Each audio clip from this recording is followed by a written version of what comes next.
que tal, hola, que tal, hola, hola, que tal, hola, que tal, hola, que tal, tal, tal, tal, tal. Nous sommes aujourd'hui le 21 mars et au-delà du fait que ce soit mon anniversaire, c'est surtout le jour du printemps. Et qui dit jour du printemps, dit fin de l'hiver et dit fin d'une période où il fait froid. Et alors c'est tout bête, mais aujourd'hui j'ai envie de faire un bilan sur mes 3 mois d'hiver passés dans Polo, dans mon van aménagé. Voilà, je vais vous dire un petit peu comment je l'ai vécu, qu'est-ce que j'ai fait, qu'est-ce que je n'ai pas fait, qu'est-ce que je vous recommande de faire. Et puis tout ça c'est après l'intro.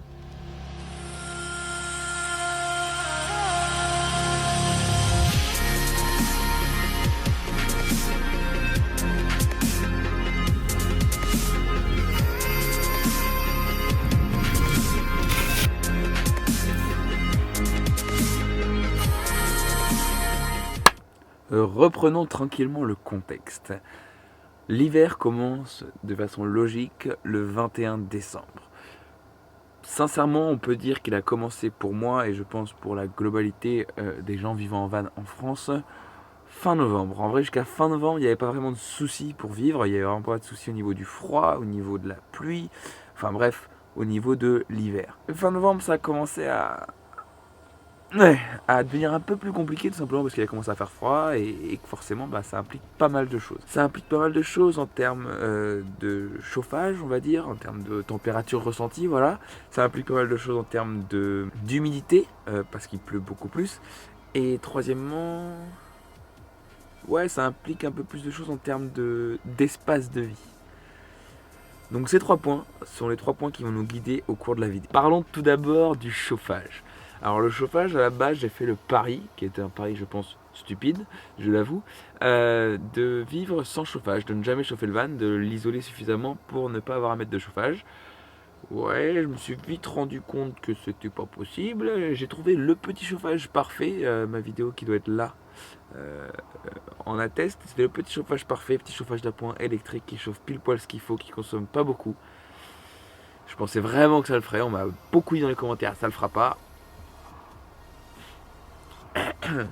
Ça l'a pas fait. Même si ce chauffage reste top, tout simplement parce qu'il y a plein d'endroits où tu peux être branché à de l'électricité. Et du coup, auquel cas, ça permet d'avoir un petit chauffage d'appoint qui chauffe très bien, qui ne consomme quand même pas grand chose et qui n'a aucune odeur et qui prend pas beaucoup de place. Donc mine de rien, c'était pas forcément inutile pour un achat qui m'a coûté 17 €, c'était pas du tout inutile, mais c'était pas à la hauteur de mes espérances. Ensuite, deuxième chauffage que j'ai installé, c'est un petit poêle à pétrole donc, que j'ai utilisé pendant tout l'hiver, pendant tout notre voyage dans les Alpes avec David. Et sincèrement, c'était le top du top. Ça chauffait très bien. C'était un 2 kW, ça chauffait exactement ce qu'il fallait. Même par des nuits à -3, -4, on n'a pas eu froid alors qu'on le mettait que avant de dormir et en se réveillant. Le gros inconvénient majeur, à part l'espace que ça prend, mais ça, à mon avis, si je l'avais anticipé, ça n'aurait pas été un problème. Le seul inconvénient majeur, c'est l'odeur. L'odeur de petit poêle à pétrole n'est pas du tout agréable, sincèrement. Surtout que ça imprègne un peu tout. Donc là, ça fait quand même presque 2 mois que je ne l'ai pas utilisé et c'est bon, toute l'odeur est partie. Donc voilà, ça a un peu cet inconvénient-là. Je pense qu'un petit poêle à gaz, il faudrait que je teste au niveau odeur ce que ça vaut, mais ça peut être un bon compromis. Et le troisième chauffage que je voulais utiliser cet hiver, que je n'ai pas utilisé encore, que j'ai acheté, que je dois juste installer, il faut que je reprenne contact avec la personne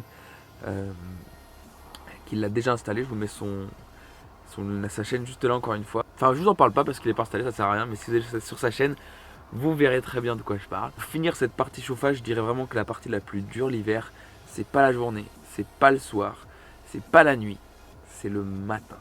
Le matin, se réveiller quand il fait 6, 7, 8 degrés, voire parfois moins dans le camion, devoir se lever pour allumer le chauffage ou pour s'habiller ou pour partir, c'est le plus dur. Sincèrement, c'est le plus dur. Normalement, ce problème sera réglé avec mon futur chauffage, j'espère.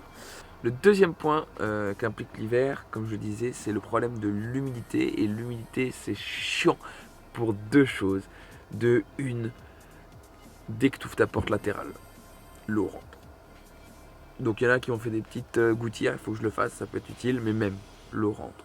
Donc voilà, ça c'est chiant. Et de deux, le linge. Tu te prends une saucée en hiver et tu dois faire sécher ton linge dans ton camion. C'est la galère. Vraiment. Quand tu fais une machine, que tu passes au sèche-linge, mais que tout n'est pas sec, c'est une galère. Vraiment. Mais bon, il faut bien qu'il y ait des points négatifs. Et enfin, le troisième point, comme je disais, qui est impacté par l'hiver, c'est l'espace que l'on peut avoir. Quand il fait beau, quand il fait chaud, quand on est en été, quand on est au printemps, quand on est en automne, on vit dehors, on profite des grands espaces, on a des... Enfin bref, je vous montre juste 3 images pour que vous vous rendiez compte à quel point c'est beau.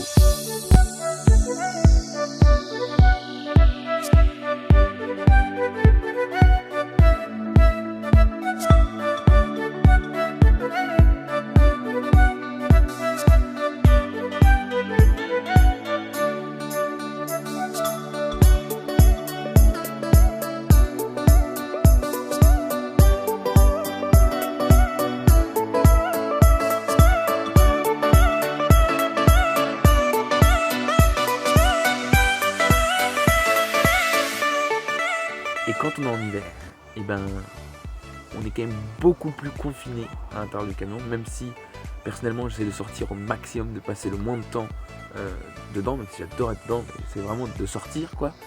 Et ben quand il fait moche, quand il fait froid, quand il pleut, t'as pas envie de sortir de chez toi. Et du coup, forcément, t'as pas beaucoup d'espace. Et là, tu te rends compte que tu vis dans un camion. Pour parler de meilleures choses, j'ai envie de vous livrer quelques conseils que j'ai moi-même expérimentés.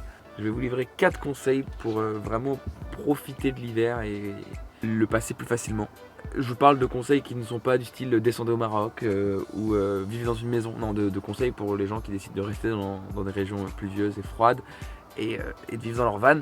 Donc la première, c'est tout con, mais achetez un petit plaid polaire. Un petit plaid polaire que vous pouvez mettre sous la couette, dans lequel vous vous emmitouflez et après vous mettez votre couette par-dessus. Et franchement, ça change la vie.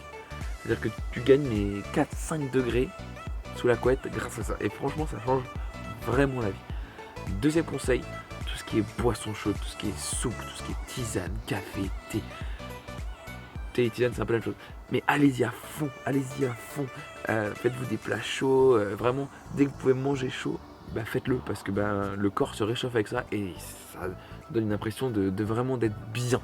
Donc c'est tout con, mais allez-y à fond sur la nourriture et la boisson chaude.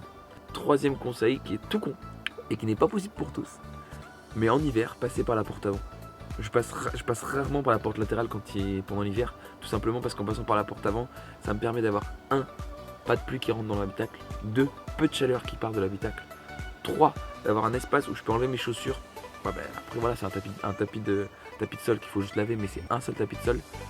Et voilà, ça fait vraiment une sorte d'entrée. Certes, il faut un peu être pensionniste, mais mine de rien, c'est tout con. C'est un putain de conseil ça. Le quatrième conseil, profitez des moments où il fait beau pour sortir.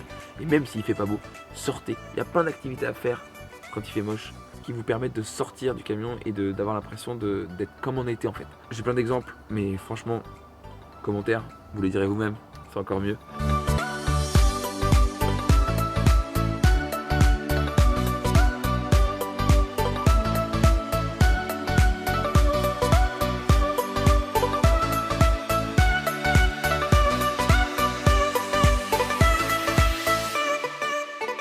Voilà, c'est la fin de cette vidéo. Pour conclure, je dirais tout simplement que cet hiver, je n'ai pas eu trop froid, même si les matins sont un peu plus durs que dans une maison pour la simple et bonne raison que je ne laisse pas de chauffage la nuit.